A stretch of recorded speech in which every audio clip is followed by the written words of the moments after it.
হেই বন্ধুরা, আজ আমি হাজির হয়েছি 2014 সালে মুক্তিপ্রাপ্ত একটি American horror action movie Dracula untold নিয়ে, যেখানে দেখানো হয়েছে এক রাজ্যের রাজা তার প্রজাদের এবং নিজের পরিবারকে রক্ষা করার জন্য নিজেকে এক ভয়ঙ্কর দানবের হাতে সঁপে দেয়।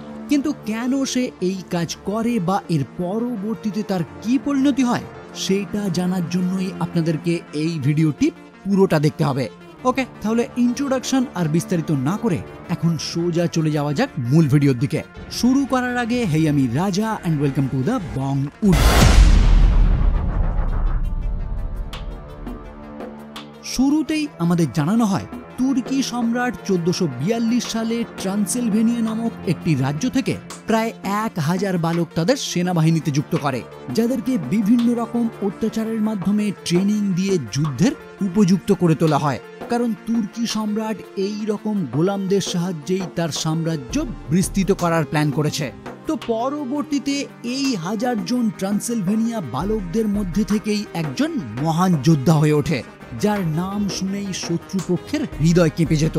এমনকি তার ত্রাস এতটাই ছিল যে শত্রুপক্ষ তার নাম রাখে ড্রাগন পুত্র ভ্লাদ দ্য ইম্পেলার। কিন্তু তুর্কির হয়ে বহু যুদ্ধে বহু শত্রুকে হত্যা করার পর নিজের এই সমস্ত হত্যা লীলাতেই সে বিরক্ত হয়ে পড়ে। ফলে এই সমস্ত কার্যক্রম ছেড়ে তুর্কি সম্রাটের থেকে বিদায় নিয়ে আবারও সে নিজের রাজ্যে ফিরে বাবার অবর্তমানে ট্রান্সিলভেনিয়া শাসন করতে শুরু করে। আর এই ভ্লাদই হলো এই মুভির মূল চরিত্র, যাকেই আমরা পরবর্তীতে ড্রাকুলা রূপে দেখব। ওকে, তো ট্রান্সিলভেনিয়ায় শাসন করার টাইমে ভ্লাদ এবং তার সৈন্যরা জঙ্গলে একদিন টহল দেওয়ার টাইমে হঠাৎই পাহাড়ি একটি নদী থেকে তুর্কি সেনার একটি হেলমেট আবিষ্কার করে, যেটা দেখেই ভ্লাদ অনুমান করে তুর্কি স্কাউটিং দল হয়তো তাদের রাজ্যে আক্রমণ করার জন্য প্রস্তুত হচ্ছে। না হলে হঠাৎই তুর্কি সেনাদের এই হেলমেট এখানে কোথা থেকে আসবে? ফলে এই অনুমান নিয়েই ওই নদী ধরে তারা সামনের দিকে এগিয়ে গিয়ে পাহাড়ি একটি গুহায় উপস্থিত হয়, যেখানে সম্রাট ভ্লাদ তার সেনা কর্তাদের আগে থেকেই জানিয়ে দেয় এই গুহাতেই রয়েছে তুর্কি গুপ্তচর। কারণ তারা এখানে উপস্থিত হওয়ার সঙ্গে সঙ্গেই ওই গুহার ভিতর থেকে বেশ কিছু বাদুড় বাইরে বেরিয়ে আসে।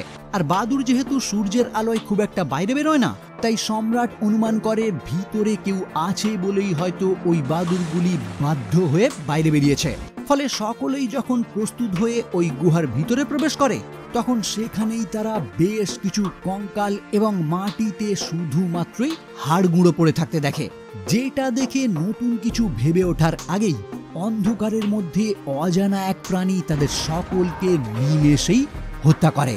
শুধুমাত্র সম্রাট ভ্লাদ কোনোভাবে গুহার গেটে ছিটকে পড়ে, যেখানে সূর্যের আলো থাকায় তার হাতে থাকা একটি তরোয়ালে যখন সূর্যের আলো রিফ্লেক্ট হয়, তখনই সে দেখতে পায় বিভৎস দেখতে একটি প্রাণী আলোর কারণেই তার দিক থেকে পিছিয়ে যাচ্ছে। এবং একই সঙ্গে আরো অবাক করার মতো বিষয় হলো, ভ্লাদের হাতে থাকা তরোয়ালে যে রক্ত লেগেছিল সেটাও ওই সূর্যের আলোতে অদৃশ্য হয়ে যায়। মানে গুহার ভিতরে থাকার টাইমে ওই প্রাণীটিকে সে কোনোভাবে আঘাত করেছিল, যার রক্তই সূর্যের আলোর কারণে অদৃশ্য হয়ে যায়। এনিওয়ে, ভ্লাদ এই মুহূর্তে আর কিছু না ভেবে দ্রুতই তার দুর্গে ফিরে আসে এবং প্রথমেই সে রোমানিয়ান চার্চের এক সন্ন্যাসীর সঙ্গে দেখা করে ওই গুহায় দেখতে পাওয়া প্রাণীটি সম্বন্ধে জানতে চায়। তখন ওই সন্ন্যাসী তার বিবরণ শুনে তাকে জানায় প্রাচীনকালের কোনো এক সময় ক্যালিগুলা নামক রোমান সৈনিকদের একজন জেনারেল ক্ষমতার লোভে এক রাক্ষসের সঙ্গে চুক্তি করে, কিন্তু ওই রাক্ষস তাকে পর্যাপ্ত ক্ষমতা দিলেও এক প্রকার প্রতারিত করেই তাকে সারা জীবনের জন্য ওই অন্ধকার গুহাতেই বন্দি করে দেয়। আর ওই গুহায় সে ততদিনই বন্দি থাকবে যতদিন না সে নিজের মতোই সাহসী কাউকে খুঁজে পাচ্ছে। মানে সাহসী কাউকে খুঁজে পেলে ওই ভ্যাম্পায়ার নিজেই তাকে ভ্যাম্পায়ারে রূপান্তরিত করে ওই গুহা থেকে মুক্তি লাভ করবে। তো এই হলো ওই গুহায় থাকা ভ্যাম্পায়ারের কাহিনী, যেটা শোনার পর ভ্লাদ ওই সন্ন্যাসীকে রিকোয়েস্ট করে এই কথা সে যেন আর কাউকে না জানায়, কারণ এমনিতেই তাদের প্রজারা তুর্কি সৈন্যদের কারণে ভয়ে ভয়ে আছে। আর তার উপর তারা যদি ওই ভ্যাম্পায়ার সম্বন্ধে জানতে পারে, তাহলে পুরো ট্রান্সিলভেনিয়াতেই একটি বিশৃঙ্খলা তৈরি হবে, যেটা ভ্লাদ একদমই চায় না। ওকে, তো এর পরবর্তী দিনই দেখা যায় ভ্লাদ যখন তার স্ত্রী মেরিনা এবং ছেলে ইঙ্গিরাসের সাথে সমস্ত প্রজাদের নিয়ে একটি অর্থোডক্স ইস্টার ভোজ উদযাপন করছে, ঠিক তখনই তুর্কি সৈন্যদের একটি দল তার দুর্গে প্রবেশ করে, যাদেরকে দেখা মাত্রই ভ্লাদ তার কিছু সৈন্যদের দ্বারা বেশ কিছু অর্থ তাদের হাতে তুলে দেয় তুর্কি সুলতানের শ্রদ্ধাঞ্জলি হিসাবে। আসলে প্রাচীনকালে ছোট ছোট কিছু রাজ্য বড় সাম্রাজ্যের সম্রাটদের শ্রদ্ধা জানানোর জন্য এই রকম অর্থ প্রদান করত, যেটা অনেক ক্ষেত্রেই আত্মসমর্পণের প্রতীক। মানে ওই বড় রাজ্য আর কোনোদিনই সেই রাজ্যের উপর আক্রমণ করবে না, যে কারণেই এই শ্রদ্ধাঞ্জলি। কিন্তু এইখানে ওই শ্রদ্ধাঞ্জলি নিয়ে ফিরে যাওয়ার আগেই একটি দূত ভ্লাদকে উদ্দেশ্য করে জানায় তুর্কির বর্তমান সম্রাট দ্বিতীয় মাহমেদ তাদের এই ট্রান্সিলভেনিয়া থেকে 1000 বালক উপহার চেয়েছে, যাদেরকে তুর্কি সেনাবাহিনীতে অন্তর্ভুক্ত করা হবে, ঠিক যেমনটা ভ্লাদও ছোটবেলায় তুর্কি সেনাবাহিনীর হয়েই লড়াই করেছিল। কিন্তু এই মুহূর্তে ভ্লাদ ওই কথা শুনে তুর্কি সেনাদের ওই শ্রদ্ধাঞ্জলি নিয়েই এখান থেকে ফিরে যেতে বলে। আর পরবর্তী দিন ভ্লাদ নিজেই উপস্থিত হয় তুর্কি সম্রাটের সঙ্গে কথা বলার জন্য, কারণ ভ্লাদের ওয়াইফ মিরেনা তাকে পরামর্শ দেয় তুর্কির বর্তমান সম্রাট দ্বিতীয় মাহমেদের সঙ্গে সে যদি একবার সামনাসামনি কথা বলে তাহলে হয়তো তিনি এই প্রস্তাব ফিরিয়েও নিতে পারেন। কারণ ছোটবেলায় ভ্লাদ যখন তুর্কি সেনাবাহিনীর হয়ে লড়াই করত তখন থেকেই দ্বিতীয় মাহমেদের সঙ্গে ভ্লাদের বেশ ভালোই সম্পর্ক। তাই তার স্ত্রী মনে করেন ভ্লাদ যদি তাকে সামনে থেকে রিকোয়েস্ট করে তাহলে হয়তো সম্রাট তার কথা মেনে নেবে। কিন্তু দুর্ভাগ্যের বিষয়, ভ্লাদ যখন সম্রাট মাহমেদের সঙ্গে দেখা করে ওই 1000 বালক উপহার দেওয়ার প্রস্তাব ফিরিয়ে নিতে বলে, তখন সম্রাট তাকে সোজাসুজি জানিয়ে দেয় ট্রান্সিলভেনিয়া থেকে 1000 বালক তার যে কোনো উপায় চাই। এমনকি এই টাইমে সে ভ্লাদের একমাত্র পুত্র ইঙ্গেরাসকেও তার হাতে সমর্পণ করতে বলে। ফলে বাঁচার আর কোনো উপায় না পেয়ে ট্রান্সিলভেনিয়া সীমান্তে উপস্থিত হয়ে সে তার ছেলেকে তুর্কিদের হাতে তুলে দেওয়ার জন্য তৈরি হয়। কিন্তু তার স্ত্রী এই কাজে কিছুতেই রাজি হয় না। সে তাকে মনে করিয়ে দেয় বিবাহের টাইমে ভ্লাদ তাকে এবং তার পরিবারকে কথা দিয়েছিল তাদের সন্তানকে সে যে কোনো উপায়ে সুরক্ষিত রাখবে। তাই তাদের ছেলেকে বর্তমান টাইমে সে তুর্কিদের হাতে কিছুতেই তুলে দিতে পারে না।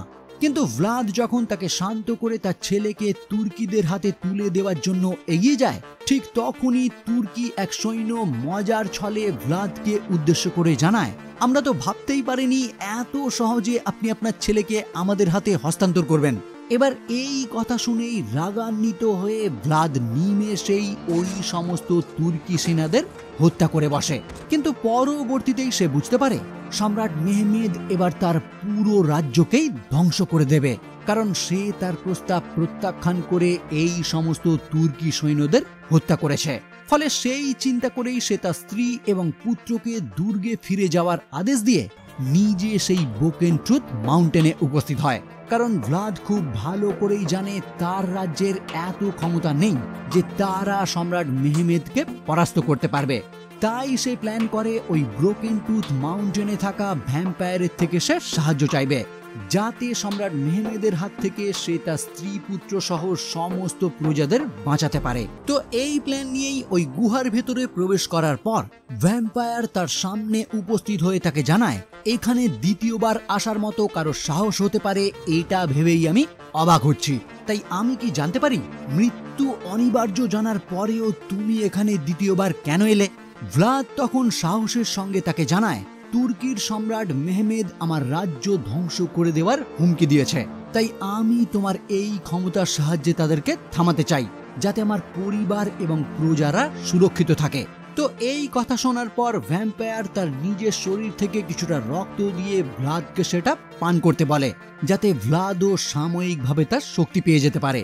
কিন্তু ভ্লাদ যখন জানতে চায় এই রক্ত পান করার পরিণতি কি হবে, তখন ওই ভ্যাম্পায়ার তাকে জানায়, এটা পান করলে তুমি আমার শক্তি তো পেয়ে যাবে, কিন্তু একই সঙ্গে মানুষের রক্ত পান করার নেশায় তুমি পাগল হয়ে উঠবে।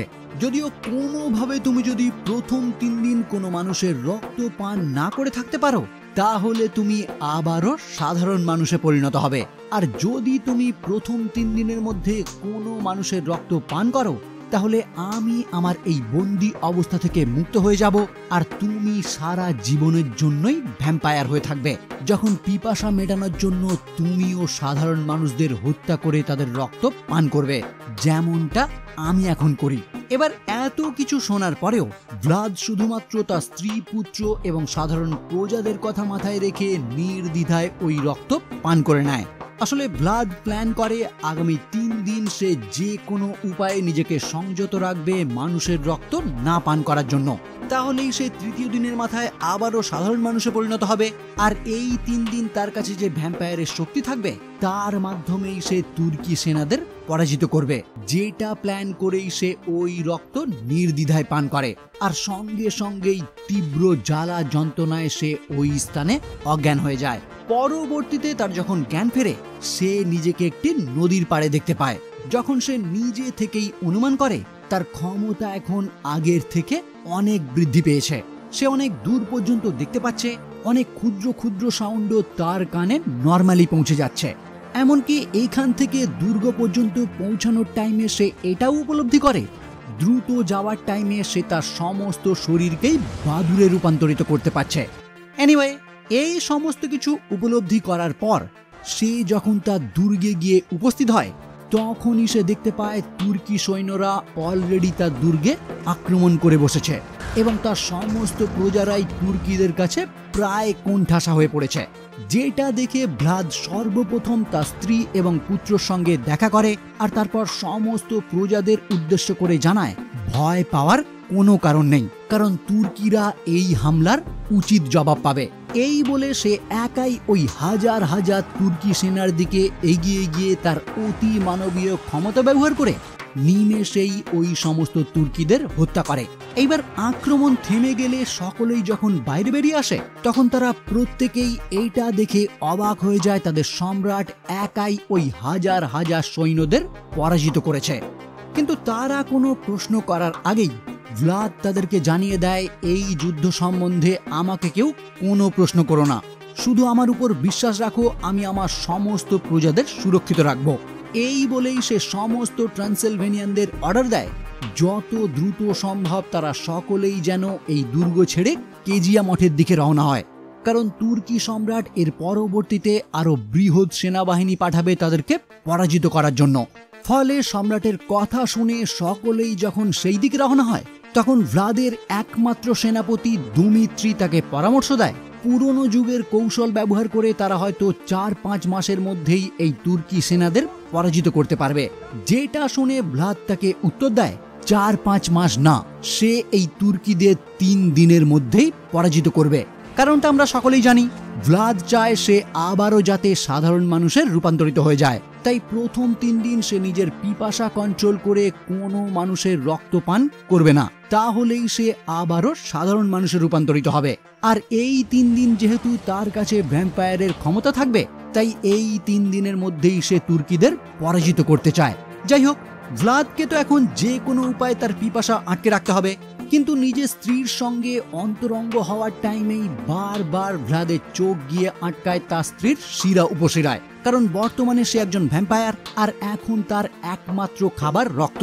কিন্তু কোনোভাবে সে ওই টাইমে নিজেকে কন্ট্রোল করে নিলেও পরের দিন সকালে তার স্ত্রী ঠিকই বুঝতে পেরে যায় ভ্লাদের মধ্যে কোনো অস্বাভাবিক পরিবর্তন হয়েছে, কারণ ভ্লাদের সমস্ত শরীরে যে সব ক্ষতচিহ্নের দাগ ছিল সেগুলি এখন আর নেই, কারণ ভ্যাম্পায়ারের ক্ষমতাতে তার গায়ের সমস্ত ক্ষতচিহ্নই সেরে গেছে। ফলে সে যখন ভ্লাদের থেকে জানতে চায় তার কি হয়েছে, তখনই সে ওই তাঁবুর কিছুটা অংশ ছিঁড়ে নিজেকে সূর্যের আলোয় নিয়ে যায়, আর মিরেনা দেখতে পায় সূর্যের আলোয় থাকা তার শরীর ক্রমশই জ্বলে যাচ্ছে। ফলে সঙ্গে সঙ্গেই সে তাকে সূর্যের আলো থেকে ছাওয়ায় নিয়ে আসে, আর তারপর জানতে চায় এই অবস্থা তোমার কে করলো। ভ্লাদ তাকে উত্তর দেয়, এটা আমি স্ব-ইচ্ছায় করেছি, কারণ এই ক্ষমতা নিয়েই আমি তুর্কি সম্রাটকে পরাজিত করতে পারবো, কিন্তু আমি 3 দিন পরে আবারও সাধারণ মানুষের রূপান্তরিত হয়ে যাব যদি এই 3 দিন আমি কোনো মানুষের রক্ত না পান করি। তো এই সমস্ত কথাবার্তার মধ্যেই তার সেনাপতি তাকে জানায় তুর্কি সৈন্যদের একটি বিশাল দল তাদের দিকেই রওনা হয়েছে। আর তুর্কি সম্রাট তাদের হাজার সৈন্যের মৃত্যুর বদলা নেওয়ার জন্য এখন প্রায় লক্ষাধিক সৈন্য প্রেরণ করেছে। তাই এখন তাদের যত তাড়াতাড়ি সম্ভব কেজিয়া মঠে উপস্থিত হতে হবে। কিন্তু সূর্যের আলোয় তো ভ্লাদ রওনা হতে পারবে না। তাই এই মুহূর্তে সে দুমিত্রিকে অর্ডার দেয় তার স্ত্রী পুত্র সহ সমস্ত প্রজাদের নিয়ে সে যেন কেজিয়া মঠের দিকে রওনা হয়। আর ভ্লাদ এই টাইমে একাই ওই সমস্ত তুর্কি সৈন্যদের উপর নজর রাখবে। কিন্তু দুর্ভাগ্যের বিষয়, তুর্কি সেনাদের একটি ছোট দল সন্ধ্যার টাইমে অতর্কিতেই ট্রান্সিলভেনিয়ানদের উপর আক্রমণ করে বসে। যদিও একদম সঠিক টাইমে ভ্লাদ সেই স্থানে উপস্থিত হয়ে তার স্ত্রী এবং পুত্রকে তুর্কি সেনাদের হাত থেকে উদ্ধার করে, কিন্তু দুর্ভাগ্যের বিষয় সেনাপতি দুমিত্রি তার স্ত্রী এবং পুত্রকে রক্ষা করতে গিয়ে তুর্কিদের হাতেই প্রাণ হারায়। এনিওয়ে, অবশিষ্ট থাকা ট্রান্সিলভেনিয়ানরা কোনো রকমের ওই কেজিয়া মঠে উপস্থিত হলে সম্রাট তাদের সকলকেই উদ্দেশ্য করে জানিয়ে দেয় খুব তাড়াতাড়ি তুর্কি সেনারা এখানেও হামলা করতে চলেছে। তাই তারা সকলেই যেন লড়াইয়ের জন্য তৈরি থাকে। ওইদিকে দেখা যায় তুর্কি সম্রাটকে তার এক পরামর্শদাতা জানায় খবর পাওয়া গেছে ভ্লাদ বর্তমানে একজন মনস্টারে রূপান্তরিত হয়েছে, আর সেই ক্ষমতার মাধ্যমেই সে একাই প্রায় হাজার হাজার তুর্কি সেনাদের হত্যা করে চলেছে। তাই তুর্কি সেনারা যাতে ভয় পেয়ে পিছিয়ে না আসে সেই বিষয়ে সম্রাট যেন আগে থেকেই চিন্তা ভাবনা শুরু করে। যেটা শুনে সম্রাট পরবর্তীতেই চোখ বাঁধা এক বিশাল তুর্কি সেনাবাহিনী প্রেরণ করে ট্রান্সিলভেনিয়ানদের উদ্দেশ্যে। কারণ সম্রাটের মনে হয় আমরা যেটা চোখে দেখতে পাই সেটাকেই ভয় পাই। তাই সৈন্যরা যদি চোখে দেখতে না পায় তাহলে কোনো কিছুকে ভয় না পেয়েই সামনের দিকে এগিয়ে যাবে, আর ওই চোখ বাঁধা অবস্থাতেই তারা লড়াই করবে। এই দিকে দেখা যায় ওই মঠে থাকা সেই সন্ন্যাসী যেই প্রথমবার ভ্লাদকে ওই ভ্যাম্পায়ার সম্বন্ধে জানিয়েছিল, তার ভ্লাদকে দেখে কিছুটা সন্দেহ হয়, কারণ ভ্লাদ সূর্যের আলোকে এড়িয়ে চলছিল। ফলে সন্দেহ অনুযায়ী সেই সন্ন্যাসী তার সম্মুখে উপস্থিত হয়ে তাকে জানায়, আমি খুব ভালো করেই জানি একমাত্র ভ্যাম্পায়াররাই সূর্যের আলো সহ্য করতে পারে না, আর আমার মনে হয় তুমি তোমার ভাগ্য পরিবর্তন করার জন্যই ভ্যাম্পায়ারের রক্ত পান করেছ। তাই তোমার প্রজারা তোমার বিরুদ্ধে চলে যাওয়ার আগেই তুমি আমাকে পারমিশন দাও তোমাকে হত্যা করার জন্য। কিন্তু ভ্লাদ তার এই প্রস্তাব প্রত্যাখ্যান করে তাকে এখান থেকে চলে যেতে বলে। কিন্তু ওই সন্ন্যাসী সকলের কাছে সম্রাটের মুখোশ খুলে দেওয়ার জন্য ওই তাঁবুর একটি পর্দা ছিঁড়ে দেয়। ফলে সূর্যের আলো ভ্লাদের গায়ে পড়তেই তার সমস্ত শরীর জ্বলতে শুরু করে এবং সকলেই বুঝে যায় তাদের সম্রাট এখন একটি ভ্যাম্পায়ারে পরিণত হয়েছে। যে কারণে সকলে একত্রিতভাবেই সেই তাঁবুতে আগুন ধরিয়ে দেয় যাতে ওই শয়তান সেখানেই মারা যায়। কিন্তু ভ্লাদ তার ক্ষমতার সাহায্যে ওই আগুন থেকেই সৃষ্ট ধোঁয়ার মাধ্যমে সূর্যের আলোকে ঢেকে দিয়ে বাইরে বেরিয়ে আসে, আর তারপর সমস্ত প্রজাদের উদ্দেশ্য করে জানায়, এইটাই কি তোমাদের আনুগত্য? তোমরা কি ভেবেছো তোমরা লড়াই করতে পারো বলেই এখনো জীবিত আছো? তোমরা এখনো জীবিত আছো শুধুমাত্র আমার জন্য। আমার আজ যে এই পরিণতি সেটা শুধুমাত্র তোমাদের জীবন বাঁচানোর জন্য। এবার ভ্লাদকে এইরকম রাগান্বিতভাবে তার প্রজাদের উদ্দেশ্যে কথা বলতে দেখে তার স্ত্রী তার সামনে এগিয়ে এসে তাকে শান্ত করে। ফলে ভ্লাদও শান্ত হয়ে আবারও তার প্রজাদের অর্ডার দেয়, যাও যে যার কাজে ফিরে যাও, কারণ তুর্কিরা খুব তাড়াতাড়ি এখানেও আক্রমণ করতে চলেছে। এনিওয়ে, ওই দিন রাতেই ভ্লাদ তার দূরদৃষ্টি সম্পন্ন ক্ষমতার মাধ্যমে বুঝতে পারে প্রায় লক্ষাধিক তুর্কি সৈন্য তাদের মঠের প্রায় কাছে চলে এসেছে। ফলে ভ্লাদ যখন তার সেনাবাহিনীর সঙ্গে মিলে ভাবতে শুরু করে ওই বিপুল তুর্কি বাহিনীকে সে কিভাবে আটকাবে, তখনই একটি বাদুরকে উড়তে দেখে তার মনে পড়ে মাস্টার ভ্যাম্পায়ার তাকে জানিয়েছিল রাতে বিচরণ করা যে কোনো প্রাণীকে তার কন্ট্রোল করার ক্ষমতা থাকবে। ফলে সেই স্মৃতি অনুযায়ী ভ্লাদ তার ক্ষমতার সাহায্যে এক ঝাঁক বাদুরের মাধ্যমে ওই তুর্কি বাহিনীর উপর হামলা করতে শুরু করে, এমনকি নিজেও ওই লড়াইয়ের ময়দানে উপস্থিত হয়। কিন্তু ঠিক সেই সুযোগেই তুর্কি বাহিনীর একটি দল ওই মঠে প্রবেশ করে বেশ কিছু ট্রান্সিলভেনিয়ানকে হত্যা করে, আর তারপর মিরেনাকে একটি উঁচু প্রাচীর থেকে ফেলে দিয়ে ইঙ্গেরাসকে অপহরণ করে নেয়। ওইদিকে ভ্লাদ যখন বুঝতে পারে তুর্কিরা চালাকি করে তার ছেলেকে অপহরণ করে নিয়েছে, তখনই সে ফিরে যায় তাকে উদ্ধার করতে। কিন্তু সঠিক সময়ে পৌঁছতে না পারায় তার স্ত্রীকে সে পড়ে যাওয়ার হাত থেকে বাঁচাতে পারে না। একদম শেষ সময়ে ভ্লাদ যখন তার সঙ্গে কথা বলার চেষ্টা করে, তার মৃতপ্রায় স্ত্রী তখন তারই রক্ত পান করার জন্য তাকে অনুরোধ করে, যাতে পর্যাপ্ত ক্ষমতা নিয়ে ছেলেকে উদ্ধার করে তুর্কিদের সে পুরো মূল থেকে ধ্বংস করে দিতে পারে। তো এই কথা শুনে অনিচ্ছা সত্ত্বেও সে তার স্ত্রীর রক্ত পান করে তাকে হত্যা করে। ফলে পরবর্তীতেই সে রূপান্তরিত হয় একটি পূর্ণ রক্তাক্ত ভ্যাম্পায়ারে। আর এই একই সঙ্গে গুহায় আটকে থাকা মাস্টার ভ্যাম্পায়ার তার জাদুকরি শিল ভেঙে মুক্ত হয়ে যায়, যেমনটা সে আগে থেকেই ভ্লাদকে জানিয়েছিল। ওকে, তো এরপর ভ্লাদ আবারও সেই মঠের ভিতরে উপস্থিত হয়ে তার অবশিষ্ট থাকা আহত সেনাবাহিনীদের থেকে জানতে চায় তারা কি তাদের এই অবস্থার বদলা নিতে চায়। উত্তরে তারা যখন তাদের সম্রাটকে হ্যাঁ জানায়, তখন ভ্লাদ তারই রক্ত বাকিদেরকে পান করিয়ে দেয়, যাতে তারা সকলেও ভ্যাম্পায়ারে পরিণত হয়। আর তারপর তারা তাদের এই করুণ পরিণতির বদলা নেয়। ওইদিকে দেখা যায় তুর্কি সম্রাট বর্তমানে তার বিশাল সেনাবাহিনী নিয়ে ইউরোপ আক্রমণ করার জন্য প্রস্তুত হচ্ছে। কিন্তু ঠিক সেই টাইমেই কালো ঝড়ের মতো মেঘ পুরো আকাশ ঢেকে দেয়, কারণ ভ্লাদই তার অসীম ক্ষমতার সাহায্যে সূর্যের আলো পুরোপুরি ঢেকে দিয়েছে।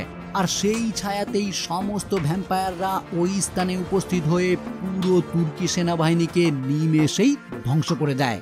ফলে এই সমস্ত কিছু দেখে সম্রাট মেহমেদ তার তাঁবুতে উপস্থিত হয়ে ভ্লাদের জন্য অপেক্ষা করতে শুরু করে, কারণ মেহমেদ আগে থেকেই জানে ভ্যাম্পায়ারদের দুর্বলতা কিসে, যে কারণেই সে তার তাঁবুর চারিদিকে সিলভার কয়েনে ভর্তি করে রেখেছে।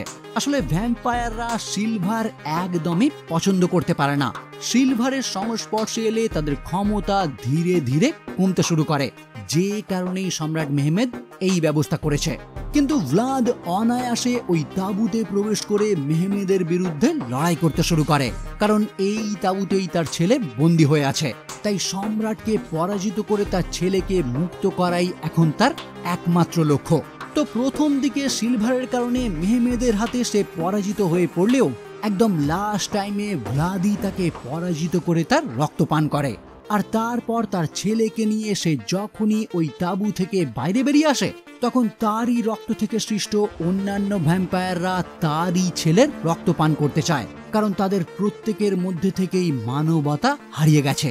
এবার এই রকম মুহূর্তে ভ্লাদ যখন ভাবতে শুরু করে তার এখন কি করা উচিত, ঠিক তখনই সেই সন্ন্যাসী তার ক্রুজ দিয়ে ভ্যাম্পায়ারদের সাইড করে ইঙ্গেরাসকে ভ্লাদের থেকে নিয়ে নেয়, যাতে ইঙ্গেরাসের কোনো ক্ষতি না হয়। তো ভ্লাদ কাঁদতে কাঁদতে তার ছেলেকে বিদায় জানিয়ে আকাশে থাকা ওই কালো মেঘ সরিয়ে দেয়। ফলে সূর্যের আলো উদয় হতে নিমেষেই সমস্ত ভ্যাম্পায়ার সেই স্থানেই জ্বলে যায়। কিন্তু পরবর্তী টাইমেই আমাদের দেখানো হয় কোনো একজন জ্বলন্ত ভ্লাদকে সূর্যের আলো থেকে আড়ালে নিয়ে এসে তারই রক্তের মাধ্যমে তাকে আবারও জীবিত করে তোলে। ওইদিকে দেখা যায় সমস্ত কিছু শান্ত হওয়ার পর ভ্লাদের পুত্র ইঙ্গেরাসকে নতুন সম্রাটের মুকুট পরানো হয়, মানে ট্রান্সিলভেনিয়ার পরবর্তী সম্রাট ইঙ্গেরাস। পোস্ট ক্রেডিট সিনে দেখা যায় বহু যুগ পর, মানে বর্তমান টাইমে ভ্লাদ লন্ডনে মিনা নামক একটি মহিলার সঙ্গে দেখা করে, যাকে হুবহু মিরেনার মতো দেখতে। তো তাদের দুজনের যখন নতুন করে পরিচয় হয়, দূর থেকে সেই দৃশ্যই মাস্টার ভ্যাম্পায়ার লক্ষ্য করে। আর এখানেই এই মুভি সমাপ্ত হয়। 2014 সালে মুক্তিপ্রাপ্ত এই মুভির কোনো সেকেন্ড পার্ট এখনো পর্যন্ত মুক্তি পায়নি, আর ভবিষ্যতে কবে যে মুক্তি পাবে এটা সম্বন্ধেও আমার কোনো ধারণা নেই। যদি পায় তাহলেই হয়তো আমরা এর পরবর্তী গল্প জানতে পারবো, না হলে এতটাই। ওকে, তো ভিডিও কেমন লাগলো অবশ্যই জানাবেন। ভালো লাগলে ভিডিওটি লাইক করে বন্ধুদের মধ্যে শেয়ার করবেন। আর আমার চ্যানেলে যদি প্রথম হয়ে থাকেন তাহলে অবশ্যই চ্যানেলটি সাবস্ক্রাইব করে বেল আইকনটি ক্লিক করে দেবেন। তাহলে আজকের মতো এই পর্যন্তই, দেখা হচ্ছে পরবর্তী কোনো ভিডিও নিয়ে। আর ততক্ষণের জন্য বাই।